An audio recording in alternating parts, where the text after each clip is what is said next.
est 20h sur Prestige TV. Mesdames, Messieurs, ravi de vous retrouver en ce début de semaine. C'est parti pour le sommaire. Le mouvement RSDI se proclame d'être le bouclier du leader du parti Rewmi dans les réseaux sociaux. Les membres l'ont fait savoir lors de la remise des lots de matériel destinés aux non-voyants de Thiès. La jeunesse musulmane sénégalaise, en collaboration avec l'Assemblée mondiale de la jeunesse musulmane, ont organisé un atelier sur les problématiques des Daara au Sénégal. Vous l'entendrez dans cette édition. Dans l'actualité de ce soir, c'est aussi le lancement du plan stratégique de développement 3FPT au centre professionnel de Mont-Roland. La cérémonie a eu lieu ce samedi. Et puis, troisième vague de la pandémie de Covid-19 dans le continent africain. Le président de la République alerte les Sénégalais compte tenu aussi du relâchement. Et pour ce qui fait à l'actualité, hors de chez nous, un avion militaire transportant 92 personnes s'est écrasé ce dimanche 4 juillet dans le sud des Philippines. Et en sport, nous allons revenir sur la distinction de El Hadji Ousseynou Diouf par un décret présidentiel. La revue de la presse sera le dernier élément de cette édition. Le développement, c'est dans un court instant.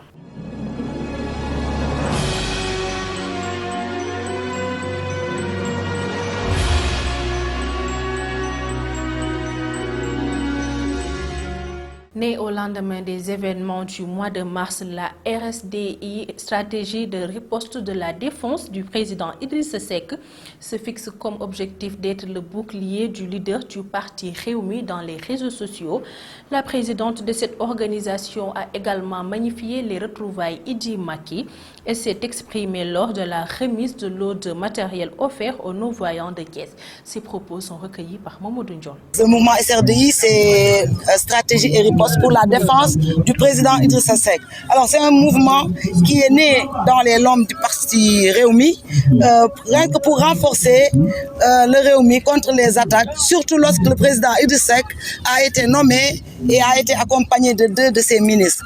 Il s'est passé qu'entre les événements qui sont passés au mois de mars, il y a eu une riposte qui a été beaucoup plus agressive et il fallait défendre ce président parce qu'il y a eu des rumeurs qui ont fini par alterner son image et on ne voulait pas aller plus loin que ça. Heureusement, ça s'est stoppé. Les gens ont compris maintenant que, outre le Mburok-Sow dont on parle, il y a aussi de la bonne chose, de la bonne graine dans cette alliance avec le président Idrissa Seck, avec le président Macky Sall du moins, ce qui nous a permis aujourd'hui d'avoir un Sénégal plus stable et qui va de l'avant, surtout pour la jeunesse, les femmes et les enfants. Donc nous pensons que ce genre de mouvement dans les partis Rewmi est un plus et une alternative à solidifier aussi toutes les bases, parce que ça c'est un mouvement qui va aller dans toutes les régions du Sénégal. On est encore dans les fonds baptismaux, on est seulement à 3 mois seulement d'ici là, depuis la création, et on voit que les gens commencent à adhérer massivement à la cause, donc à adhérer massivement au Rewmi et à la SRDI. En attendant, c'est dans les réseaux sociaux parce que nous ne sommes pas des nervis, nous ne sommes pas également des gens très violents, tout le monde sait ça du Rewmi, mais par contre, pour la plume et le cerveau, quand même, tout le monde reconnaît les qualités des Rewmistes. Et on a pris le combat à main. Maintenant, il n'y a plus d'attaque où il n'y a pas une parade contre les dérives. Grâce à la SRDI et grâce aussi à tous les Rewmistes qui sont avec nous. Au Sénégal, s'est tenu du 3 au 4 juillet 2021 à la résidence Lat Dior. Cet atelier initié par l'Union de la jeunesse musulmane sénégalaise en collaboration avec l'Assemblée mondiale de la jeunesse musulmane exhorte les autorités à soutenir les Daara dans leur démarche. Mamadou Niang est le secrétaire général de l'UGMS. Cet atelier qui se tient aux résidences Lat Dior pour débattre d'un sujet très important qui est seulement la situation des Daara, la problématique des Daara et quelques solutions pour les Daara. Aujourd'hui, l'Union de la jeunesse musulmane dirigée par Cheikh Ahmed Saloum Dieng, en collaboration avec l'Assemblée de la jeunesse musulmane, va se pencher sur des sujets qui impacteront la vie des Daara. Et aujourd'hui, on est à la cérémonie d'ouverture. Et demain, Inch'Allah, il y aura des sommités, des grandes sommités, des hommes de science qui s'affairent autour des Daara, qui seront soit des sérines Daara, des maîtres coraniques, ou bien des gens qui s'activent autour des Daara, qui viendront débattre autour de ces sujets qui interpellent directement les Daara. Vous savez que demain, il y aura plus de 100 sérines Daara qui seront là. Et chacun va débattre autour de ces thèmes qui interpellent directement la situation des Dara, parce que vous savez que la situation des Dara est une situation très, très préoccupante par rapport à leur vie. Donc la jeunesse musulmane a jugé utile de réunir tous ces Dara et tous ces acteurs des Dara autour d'un atelier pour parler de la situation des Dara, de la problématique des Dara, mais aussi de proposer des solutions qui seront confinées dans un document que la jeunesse musulmane proposera comme des solutions à la situation actuelle des Dara. Donc rendez-vous est pris pour demain, Inch'Allah, ici au résidence de Lat Dior, pour un peu débattre de cet atelier de réflexion. Je vous remercie. Autre aspect de l'actualité, la commune de Mont-Roland a abrité le lancement du plan stratégique 3FPT, sachant que cette commune fait partie de la zone des Niayes. Les filières développées dans cette centre de formation sont l'agriculture et l'élevage, avant d'ouvrir d'autres filières. Salou Sen, le directeur du centre que je vous propose de suivre. Que la zone de Moran est une zone des Niayes. C'est pourquoi, quand le centre a été créé en 2013, les autorités de la formation professionnelle, en l'occurrence le DFPT, ont jugé que la filière principale devrait être l'agriculture et l'élevage. Et ensuite, d'autres filières ont été ouvertes comme la couture, mais également la restauration hôtellerie. Parce que vous savez que Mont-Roland est le deuxième sanctuaire après Popenguine.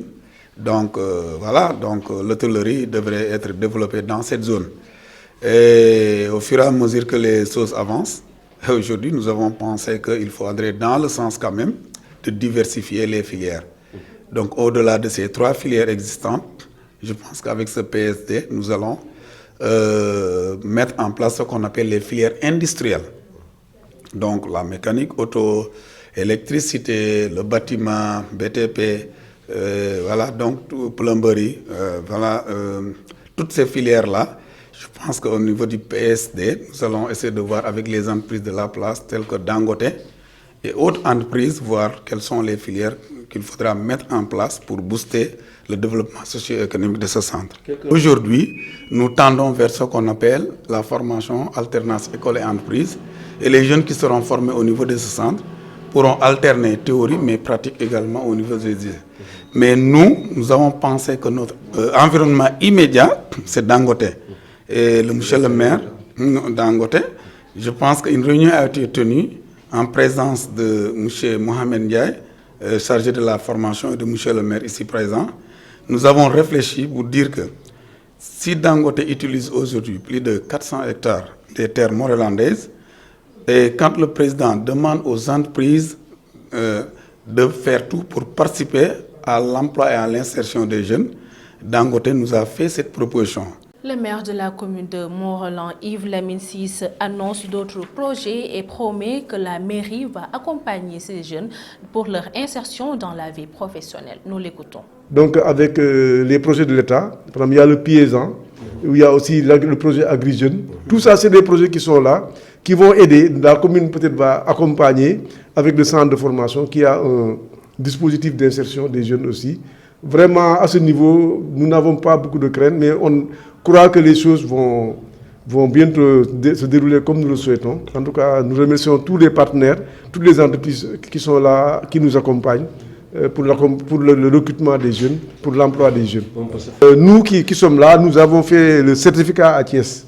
Après le certificat, tu dois partir à Dakar ou à Thiès. En tout cas, il y a beaucoup qui ont vu leur étude s'arrêter comme ça. Parce que quand tu n'es pas un parent, pour te soutenir à Dakar ou à Thiès, tu arrêtes. Voilà, donc, mais aujourd'hui, un enfant de Mont-Roland peut étudier depuis la maternelle jusqu'à la terminale. Ou bien un enfant de Mont-Roland peut se former au Mont-Roland et travailler à Mont-Roland. Parce qu'on a mis en place aussi un dispositif avec les entreprises locales dans l'agrobusiness. Et je pense que les années à venir, en tout cas, ce sera certainement le prochain plan qu'on va mettre en place, c'est l'industrialisation de la commune de Mont-Roland. Nous allons quand même lancer le secteur industriel pour qu'il y ait des entreprises de transformation à Mont-Roland. Je pense qu'il faut aller vers ça, parce que déjà, comme il y a un dispositif de production, il faut un dispositif de conservation et de transformation et de commercialisation. Je pense que si on réussit ça, ça va encore prendre beaucoup de jeunes, en tout cas ça va employer beaucoup de jeunes. Covid-19, le ministère de la Santé et de l'Action sociale annonce 191 nouvelles contaminations sur les 1817 tests réalisés, dont 87 cas contacts et 104 issus de la transmission communautaire. 90 patients sont sortis de l'hôpital, 16 autres sont pris en charge dans les services de réanimation. Une nouvelle perte en vie humaine. À ce jour, 43 959 cas ont été déclarés positifs, dont 41 773 guéris, 1175 décédés et donc 1010 sous traitement. Il faut noter aussi que 3 378 personnes ont été vaccinées, portant le nombre total de 549 768 personnes vaccinées sur l'ensemble du territoire national.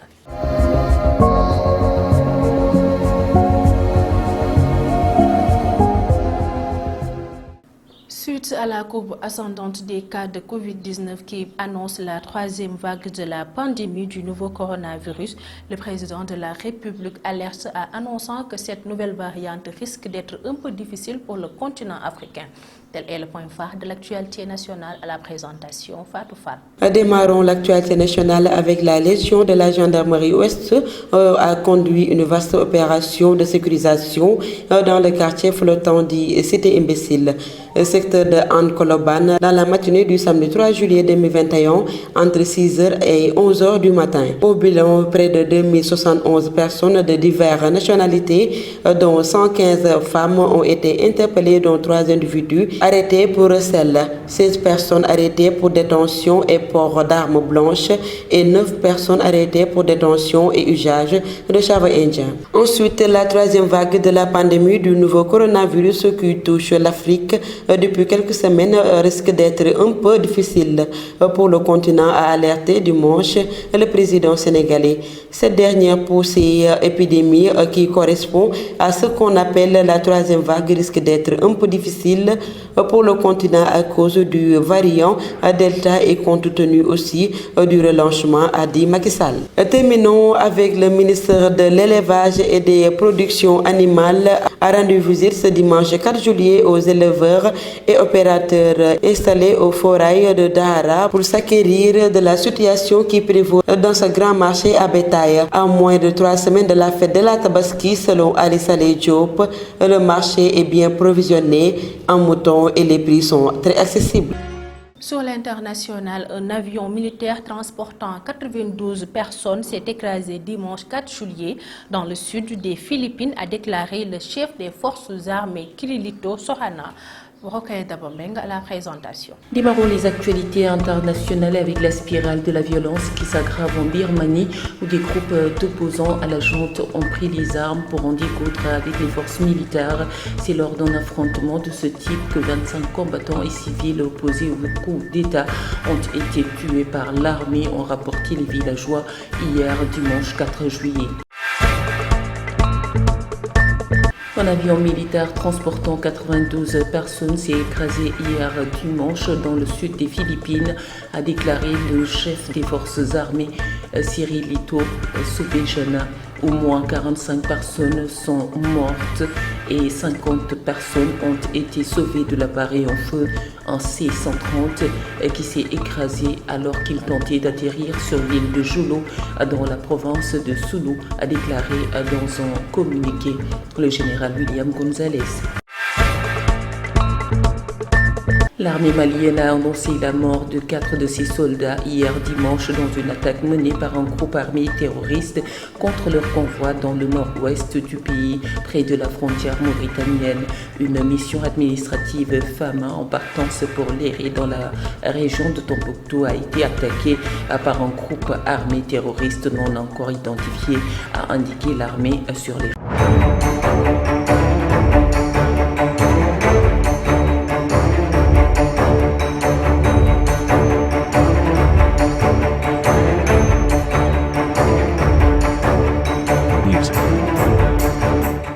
Finalisant la page sportive, le CNEPS Excellence perd lourdement devant Niary Tally, 3 buts à 1 pour l'entraîneur de Niary Tally, Souleymane Touré. Malgré les 3 points en poche, le travail continue. Il est avec Fallou Ndaw. Nous avons récolté 3 points, donc rien à encore faire. On va continuer à travailler, donc il reste 3 matchs à jouer. On a demandé aux gosses qu'il nous reste 4 matchs. Il faudra tout faire pour empocher les 4 matchs, Inch'Allah, on le fera. Rien n'est encore fini. Non, pas du tout, parce que l'écart est de 2 à 3 points. D'autant plus que la semaine prochaine, on va recevoir Mbour Petit Côte. Donc rien n'est encore fait, on va tout faire pour gagner ce match. C'est rien encore, Inch'Allah. Bon, bizarrement, en phase d'aller, on avait beaucoup de problèmes. Mais dans les phases de retour, après qu'on a eu à faire de bons recrutements, on a su toujours faire de très bons matchs. Mais malheureusement, on perd en fin de partie. Donc rien n'est encore fait. Donc on continue de travailler simplement et ça va venir, Inch'Allah. Et pour Gawussou Dramé, entraîneur du CNEPS Excellence, une défaite à domicile est concevable. Je vous propose de le suivre. C'est pas bon, mais dans les jargons du football, c'est concevable. Pourquoi? Parce que nous avons une équipe qui a au moins fait 3 matchs en une semaine. Et le premier match, on l'a fait à Ziguinchor. On voyage, on joue le dimanche, on revient ici, on joue le jeudi. On reprend un match le dimanche, on rejoue encore le jeudi pour jouer encore le dimanche. Vous savez, et si vous avez vu, c'est le même groupe qui a joué le jeudi dernier presque qui a continué ce match-là. Alors c'est normal, c'est des êtres humains. Il faut qu'ils sentent des fatigues, cause pour laquelle vous avez vu, c'est nous-mêmes qui avons donné les 3 buts. Parce que ça, c'est des défaillances individuelles et ça se traduit par la fatigue. Mais l'un dans l'autre, tout n'est pas fini. Il nous reste encore 3 matchs à jouer et je pense que nous cherchons au plus grand maximum 3 points pour mettre cette équipe-là à l'abri.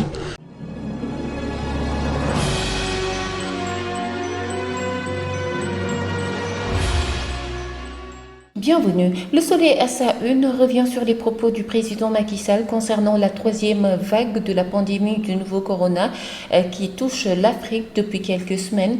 Il affirme que cette dernière poussée épidémique risque d'être un peu difficile pour le continent à cause du variant Delta, mais aussi du relâchement. L'observateur, quant à lui, revient sur les élections locales et annonce que la commission politique du dialogue national était en séminaire la semaine dernière pour apporter les nouvelles modifications de la loi électorale. Lors du séminaire, il a été aussi question du parrainage.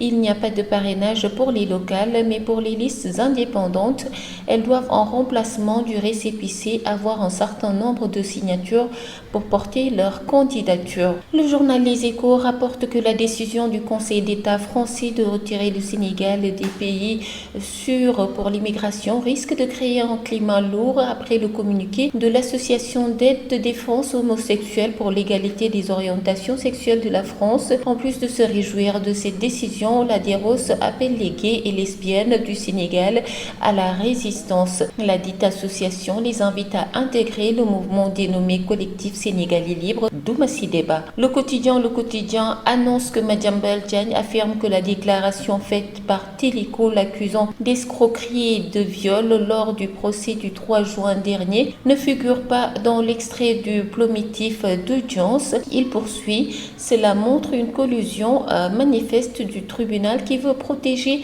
le président de l'UMS qu'il compte poursuivre pour diffamation. Grand Place annonce que pour la construction de la mosquée laïenne de Yeumbeul, le président Macky Sall a posé 100 millions sur la table pour le démarrage des travaux.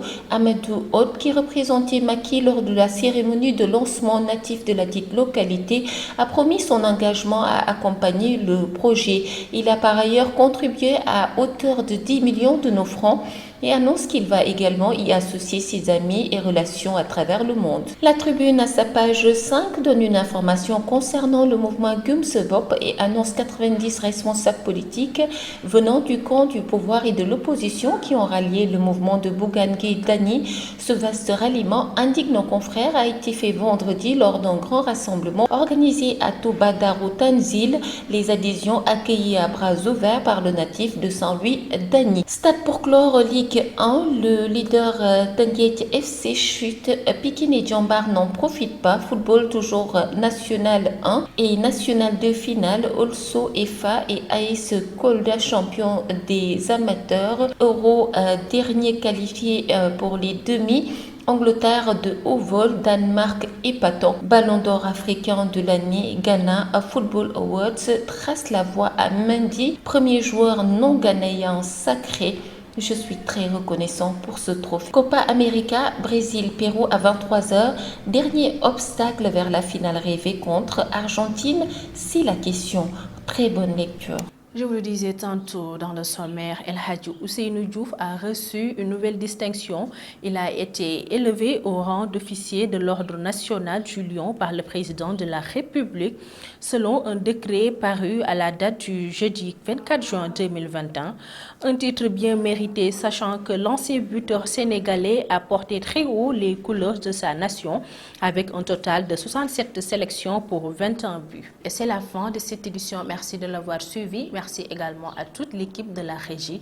J'aurai le plaisir de vous retrouver demain pour une autre édition du soir. Mais pendant ce temps, vous pouvez suivre la totale d'informations sur notre site d'information www.prestigethies.com ou sur notre page YouTube Prestige Thiès. Merci de votre fidélité et au revoir.